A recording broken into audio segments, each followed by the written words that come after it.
यीशु मसीह के नाम की, खुदावन यीशु मसीह के नाम की आमेन। खुदावन यीशु मसीह आप सभी को बहुत सारी आशीष, बहुत सारी बरकत दे। आज के दिन में, इस समय में परमेश्वर पिता का धन्यवाद हो जिन्होंने हमें एक बार फिर से अवसर दिया है ताकि हम आपके बीच में आ सके और हम सब मिलके जीवित परमेश्वर को हम धन्य कह सकें और जीवित परमेश्वर की हम महिमा कर सकें। आमेन। कितने खुश हैं, आनंदित हैं? आमेन। क्या आप पर अपने जीवन से अपने हाथों को उठाकर परमेश्वर का धन्यवाद कर सकते हैं? क्या आप कह सकते हो कि प्रभु मैं आपका धन्यवाद करता हूं, आपने संभाला है, ये समय दिया है, अपने चरणों में आने के लिए मदद की है, मैं आपका धन्यवाद करता हूं। आमेन। और मैंने आज के वचन को एक टॉपिक दिया है कि अपनी मुसीबत के समय या फिर अपनी परीक्षाओं के समय भागो मत, अपना विश्वास प्रभु पर रखो। समझिए आप? अपनी परीक्षाओं के समय, अपनी मुसीबत के समय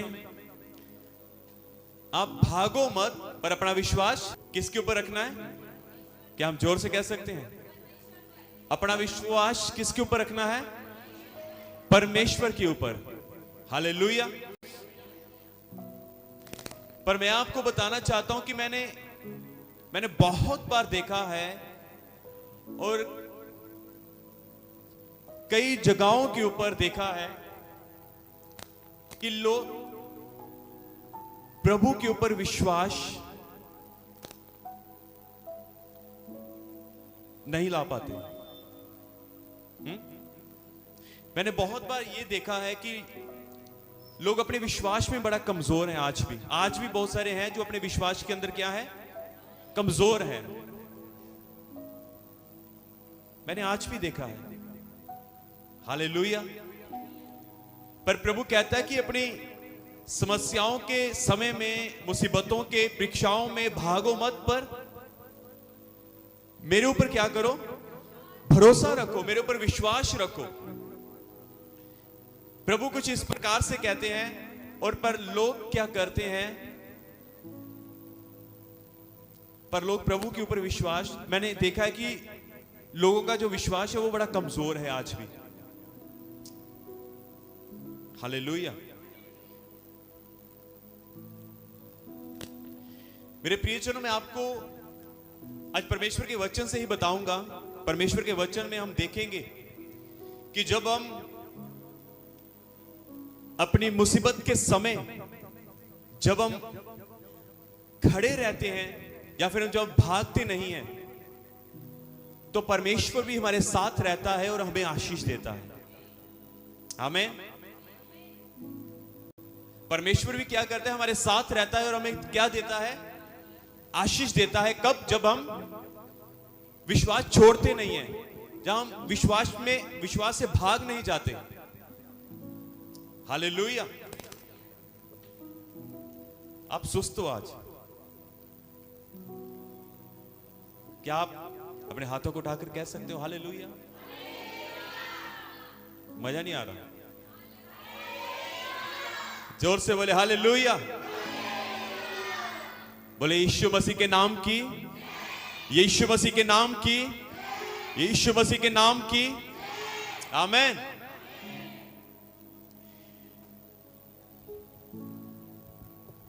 चलिए हम, मेरी बात ध्यान से सुने। क्या आप सब परमेश्वर के वचन की ओर ध्यान करेंगे?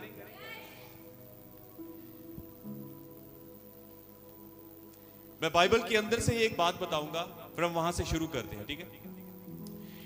परमेश्वर के कलाम के अंदर मैंने देखा एक परिवार के बारे में, एक औरत के बारे में, जो कि एक शुनेम वासी औरत थी। हम ध्यान से सुनेंगे इस बात को, ठीक है? और एक परमेश्वर का दास उसके वहां से हर रोज निकलता था। परमेश्वर का दास उसके घर के पास से रोज निकलता था। तो एक दिन उस उस बहन ने प्रभु के दास को अपने घर में बुलाने के लिए बुलाया, बड़ा जोर लगाया कि वो आप भी हमारे घर चलें, बड़ा विवश किया। और बाइबल कहती है प्रभु का दास अलीशा उसके घर में गया। उस दास का नाम अलीशा था, अलीशा है, ठीक है।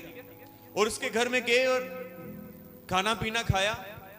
और उस औरत ने सोचा कि ये जो प्रभु का दास है, जो हमारे घर के बाहर से, जो पास से हमारे रोज निकलता है, रोज आता है, तो क्यों ना, उसने अपने पति के साथ मिलकर एक सलाह की, क्यों ना हम इस प्रभु के दास के लिए एक कमरा बनाएं, उसके अंदर हम एक बिस्तरा लगाएं और अंदर एक चेयर रखे, टेबल रखे, ताकि जब वो थका आए तो वहां पर रेस्ट कर सके। हालेलुया। तो उन्होंने वैसा किया भी। और कलाम कहता है जब उन्होंने ऐसा किया तो वो प्रभु का दास उसके घर में ठहरता था। एक दिन प्रभु के दास ने उस औरत से पूछा कि तू क्या चाहती है मैं तेरे लिए करूं? क्या तेरी चर्चा राजाओं के बीच में करूं, प्रधानमंत्रियों के बीच में तेरी चर्चा फैलाऊं? वो कहती है नहीं, मैं तो अपने लोगों के बीच में रहती हूं। और उस दास का, अलीशा का जो एक चेला है, वो वहां पर होता है और कहता है कि प्रभु एक काम करो, प्रभु इस औरत के पास बच्चा नहीं है, इस औरत के पास क्या नहीं है, बच्चा नहीं है, तो आप इसके लिए प्रार्थना करो ताकि प्रभु इसके लिए प्रभु इसको बच्चा दे। प्रभु का दास उसको बुलाता है और उसके लिए प्रार्थना करता है और कहता है कि अगले साल तेरे पास संतान होगी। हालेलुया। तेरे पास क्या होगी? संतान होगी। अगले साल उसके बाद एक बच्चा होता है, बच्चा, और उसके बाद वो बच्चा धीरे धीरे बड़ा होता है। जो बड़ा हो जाता है, ध्यान से सुना, यहां से अब परमेश्वर का वचन मैं आपको बताना चाहता हूं। जब बच्चा बड़ा हो जाता है, अपने पिता के साथ होता है, वो काम में हाथ बटाता है, तो क्या होता है, उसके अचानक से उसके सिर के अंदर बहुत भारी दर्द होता है, बहुत तेज दर्द होता है। और इस तेज दर्द के कारण उसका पिता उसको उसकी मां के पास भेज देता है। और वचन कहता है उसकी मां की गोद में भी दर्द रहता है और दर्द इतना ज्यादा होता है कि वो दर्द के कारण वो बच्चा क्या होता है, मर जाता है। हालेलुया। उस दर्द के कारण जो उसके सिर में होता है, उस दर्द के कारण वो बच्चा मर जाता है। हालेलुया। यहां तक समझे आप? अब ध्यान से सुनना मैं क्या कहना चाहता हूं। मैंने कहा था ना कि मैंने कई बार देखा है कि लोगों के अंदर जो विश्वास है वो बड़ा कमजोर है। हालेलुया। अब ध्यान से सुनना, जब उसका बच्चा मर जाता है उसकी गोद में, अपने पति को कहती है मेरे पास,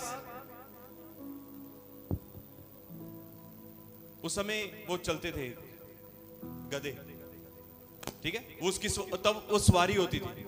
वो जल्दी से वो औरत उसके ऊपर बैठती है और प्रभु के दास अलीशा के पास चली जाती है भागकर, जब उसका बच्चा मर जाता है। और भागकर उसके ऊपर बैठकर, गधे के ऊपर बैठकर वो किसके पास जाती है?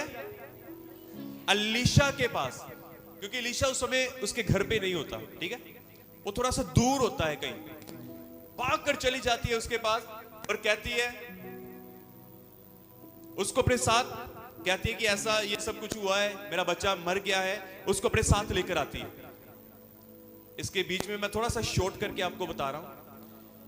जब वो घर में आता है,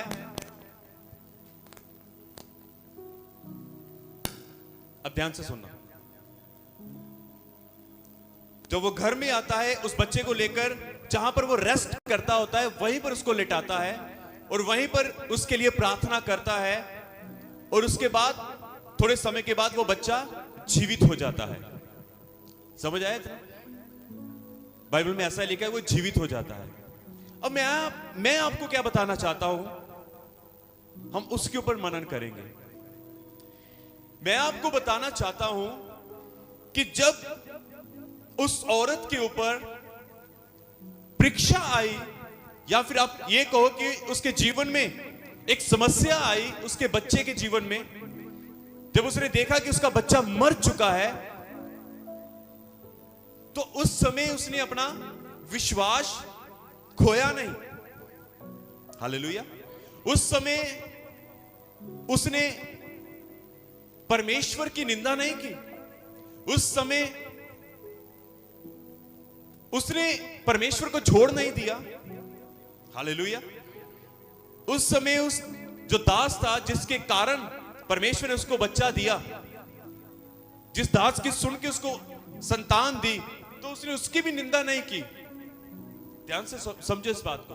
उस समय हुआ क्या? उस समय वो भागकर एलीशा के पास जाती है और उसको सारा हाल बताती है। तो उसके लिए, उसके बच्चे को लेता है और उसके लिए प्रार्थना करता है, तो बच्चा जीवित हो जाता है। पर आज क्या चल रहा है कि यदि हमारे जीवन में जब परीक्षाएं आती हैं, जब हमारे जीवन में समस्याएं आती हैं, तब क्या होता है कि हम लोग घबरा जाते हैं, हम डर जाते हैं और हम क्या करते हैं कि हम भागना शुरू कर देते हैं। समझ आई मैं क्या कहना चाहता हूं? उस समय वो कहीं और नहीं गई, पर उस समय वो सीधा प्रभु के दास के पास गई।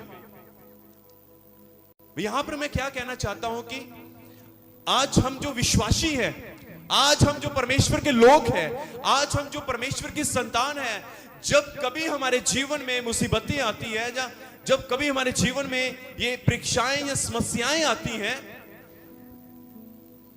तो उस समय हमें परमेश्वर को छोड़कर कहीं और नहीं जाना। खुदा के चर्च को छोड़कर, जिस चर्च में आपको स्थापित किया गया है, उस चर्च को छोड़कर कहीं और नहीं जाना। जिस सेवक के साथ आपको जोड़ा है, उस सेवक को छोड़कर कहीं और नहीं जाना। समझिए आप? आज कुछ ऐसा ही हो रहा है। मुझे नहीं पता ये किसके लिए है। हो सकता है कोई हो ऑनलाइन हमें देख रहा हो, ऐसा हो सकता है यहां पर कोई ऐसा हो। तो ये बातें आपके विश्वास को बढ़ाने के लिए हैं। आमीन। कितने समझे इस बात को? क्योंकि आज ये जो समय है ना, ये अंत का समय है। अंत का समय है, कुछ भी हो सकता है। पर मैं आपको बताना चाहता हूं कि हमें क्या करना है इस समय में। हमें परमेश्वर के ऊपर विश्वास रखना है। जिस चर्च के अंदर आपको लगाया गया है, जिस चर्च के अंदर आपको स्थापित किया गया है, हमें वहीं पर स्थिर भी रहना है। और जो अगुआ आपको दिया गया है, उसके साथ बने रहना है। हालेलुया।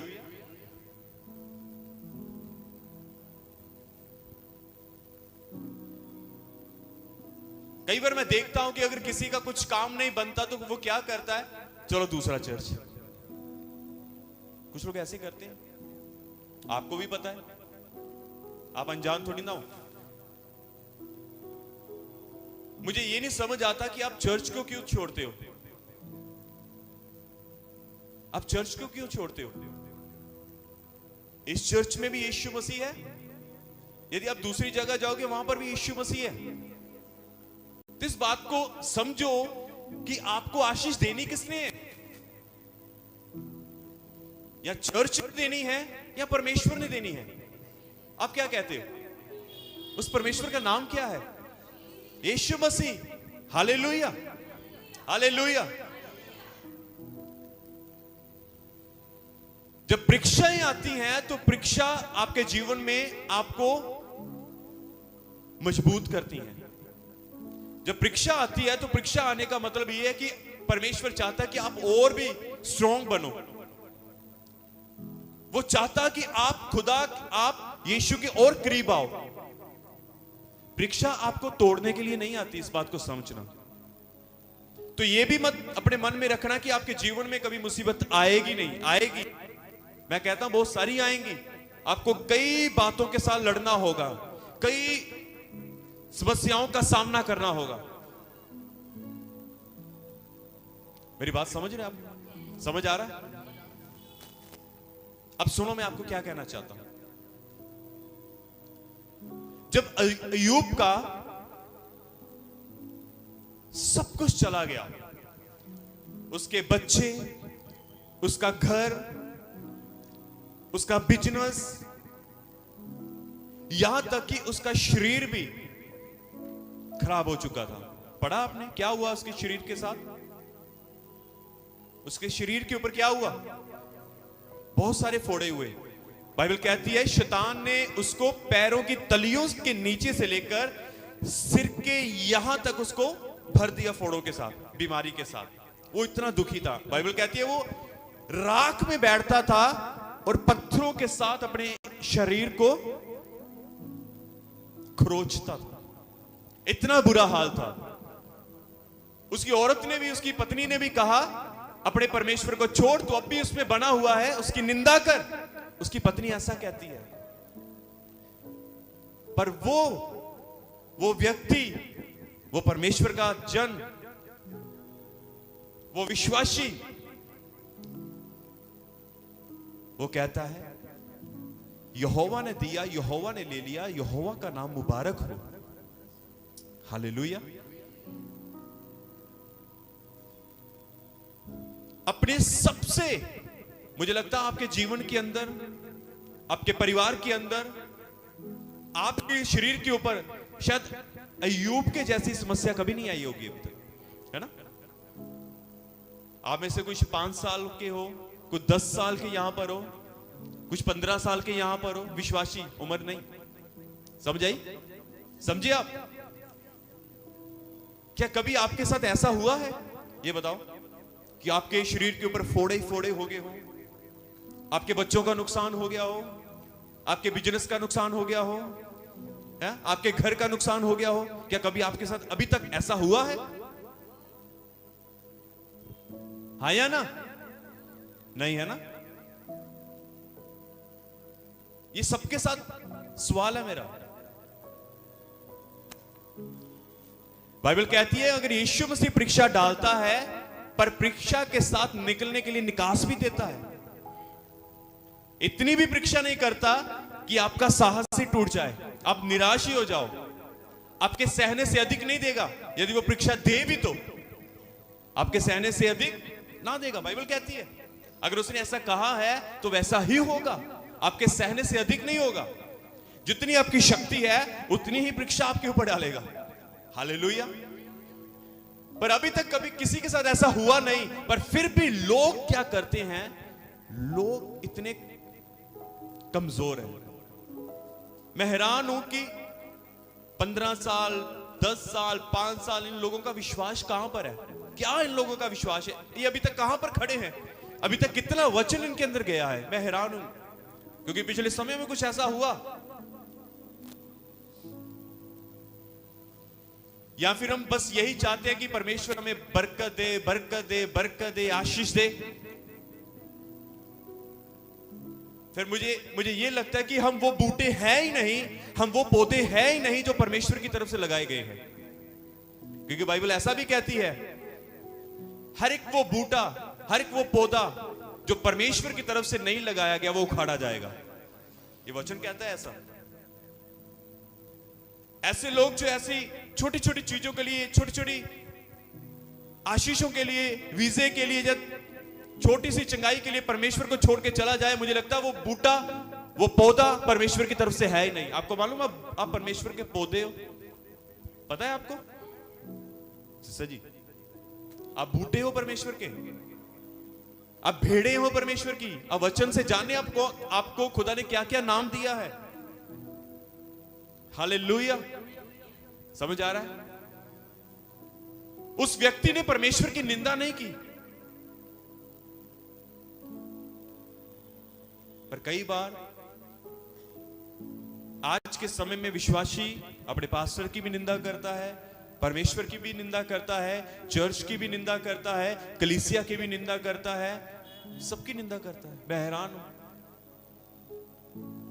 इस बात को समझ लो कि यदि कोई ऐसा व्यक्ति है तो वो व्यक्ति परमेश्वर की तरफ से मुझे लगता है ही नहीं है। जो व्यक्ति छोटी छोटी चीजों के लिए कुड़कुड़ाता है, या फिर वो चर्चेस को छोड़ के, पास्टर को, परमेश्वर को छोड़ के जाता है, तो मुझे लगता है कि वो पौधा है ही नहीं जो परमेश्वर ने लगाया है। हालेलुया।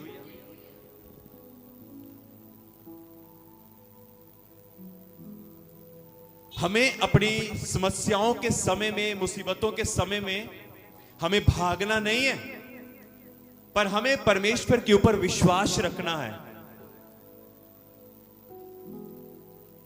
बाइबल कहती है कि जो कोई व्यक्ति परमेश्वर के ऊपर विश्वास रखता है वो कभी शर्मिंदा नहीं होगा। आमीन। जो व्यक्ति परमेश्वर के ऊपर विश्वास रखता है वो कभी शर्मिंदा नहीं होता। चलिए मैं आपको एक वचन बताता हूं जो मैं आपके लिए पढ़ूंगा। दूसरा इतिहास उसका 14 अध्याय उसकी 11 से मैं आपके लिए पढ़ूंगा। यहां पर एक राजा है जिसका नाम है आसा। इसको अपने पिता की राजगद्दी मिलती है और बाइबल कहती है ये जो राजा है इसने वो काम किया जो परमेश्वर की नजर में ठीक है। जो परमेश्वर की नजर में ठीक मतलब कि इसने वो काम किया जो जिस बात से मतलब इसने वो काम किया अपने परमेश्वर को प्रसन्न किया। जिस बात से खुदा प्रसन्न होता है इस व्यक्ति ने वही काम किया। और बाइबल कहती है कि इसने वो काम किया जिससे परमेश्वर खुश होता है। आमीन। चलिए मैं इसके लिए कुछ बताना चाहता हूं। 11 से जब हम पढ़ेंगे यहां पर लिखा, तब आसा ने अपने परमेश्वर यहोवा की दुहाई दी,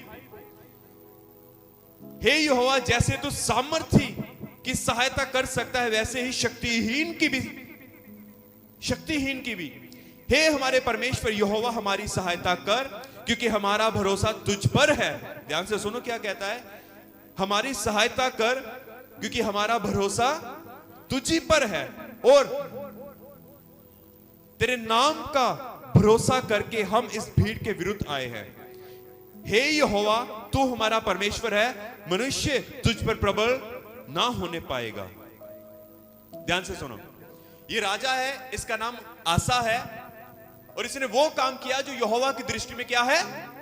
सब मिलके बोले क्या है, ठीक है। और एक दिन इसकी विरोधता में एक लोग इस देश को, इस राजा को मारने के लिए आ गए। ठीक है, इससे लड़ने के लिए आ गए। ये लड़ाई में जाता है और लड़ाई में खड़ा हो जाता है और लड़ने से पहले काम करता है। वो काम क्या है वो मैंने आपको पढ़ के बताया है। लड़ने से पहले कहता है, तब आसा ने अपने परमेश्वर को यूं दुहाई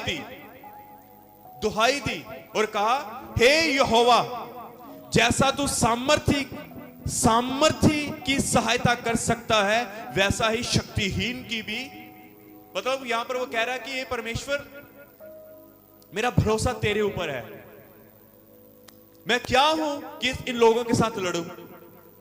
तू सामर्थी परमेश्वर है क्योंकि मेरा भरोसा तेरे ऊपर है। हालेलुया। ध्यान से सुनना, लिखा है हमारी सहायता कर क्योंकि हमारा भरोसा किसके ऊपर है, तुझ पर है, तेरे ऊपर है हमारा भरोसा और तेरे नाम का भरोसा करके हम इस भीड़ के विरुद्ध आए हैं।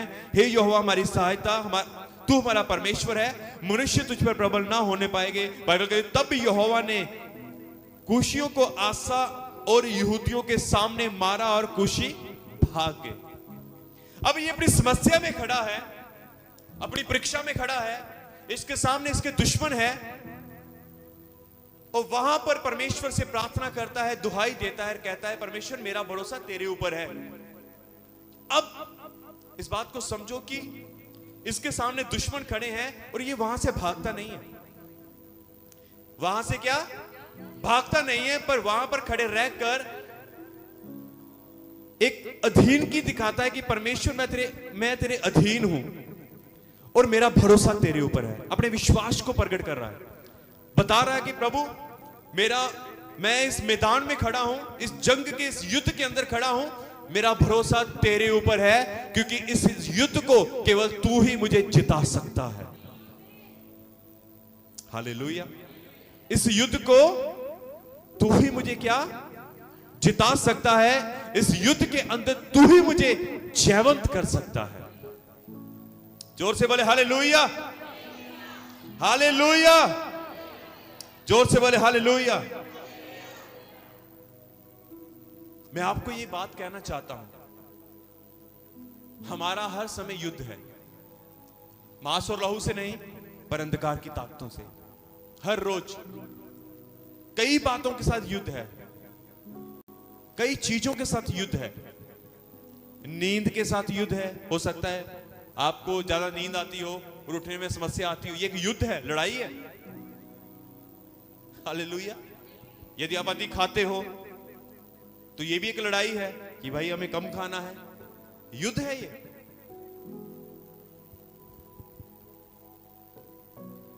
शरीर को वश में लाना एक युद्ध है, एक लड़ाई है। शरीर को अपने वश में लेकर आना लड़ाई है। जुबान को अपने वश में लेकर आना एक युद्ध है। कितने समझे इस बात को? आमीन। प्रभु का धन्यवाद, आप समझ रहे हो। हालेलुया। अब ध्यान से सुनो, मैं क्या कहना चाहता हूं। अपनी मुसीबतों के समय में, अपनी परीक्षाओं के समय में, अपने युद्ध के समय में, यही वो समय है कि जब हमें खड़े रहना है विश्वास के साथ और शैतान को कहना है। यही वो समय है। हालेलुया। यही वो समय है कि हमें शैतान को जवाब देना है कि तू हमें तोड़ नहीं सकता, तू हमें हरा नहीं सकता, क्योंकि हमारा भरोसा परमेश्वर के ऊपर है।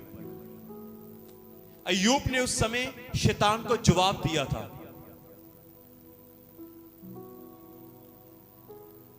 आसा ने उस समय अपने विरोधियों को जवाब दिया था। आमीन। उस औरत ने जिसका बच्चा मर गया था, उसने उस समय अपनी परीक्षाओं को, शैतान को जवाब दिया। हालेलुया। यही वो समय होता है कि जब हम शैतान को जवाब दे सकते हैं कि हमारा भरोसा परमेश्वर के ऊपर है। और यही वो समय है कि इसी समय में हम विश्वास के साथ खड़े रहकर अपने यहोवा की प्रशंसा कर सकते हैं। मेरे प्रियजनों, यही वो समय होता है कि जब, यही वो समय में हमारे जीवन से परमेश्वर को महिमा मिलती है। जोर से बोले हालेलुया। आमीन। हालात कुछ भी हो, हमें विश्वास में मजबूत रहना है। हालात कुछ भी हो, हमें विश्वास में दृढ़ रहना है। हालात कुछ भी हो, उन हालातों के अंदर रहकर हमें विश्वास दिखाना है। और बाइबल कहती है वो तुम्हें कभी शर्मिंदा ना होने देगा। हालेलुया। हालेलुया। एक पास्टर था, ध्यान से सुनना। एक प्रभु का दास था। उस दास के साथ क्या हुआ, उसका बेटा मर गया। उसका बेटा, और अगले दिन चर्च था, उसने चर्च जाना था। अब वो किसी को बता नहीं सकता।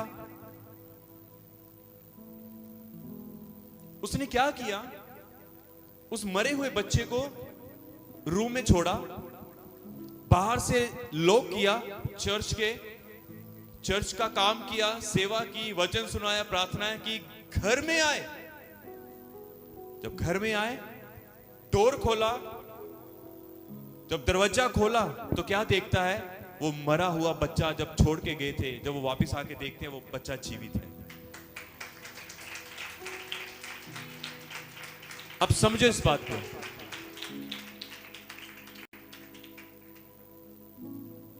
सुनो, जो व्यक्ति प्रभु में धीरज धरता है वो अपना प्रतिफल पाएगा। अय्यूब ने धीरज धरा और बाइबल कहती है उसको दुगना करके मिला। वो औरत विश्वास में बनी रही, उसका बच्चा जीवित हो गया।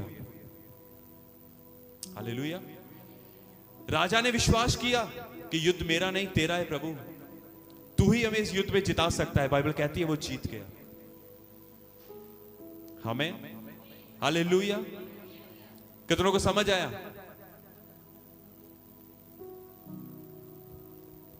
परमेश्वर आप सबको बहुत सारी आशीष दे। आमीन।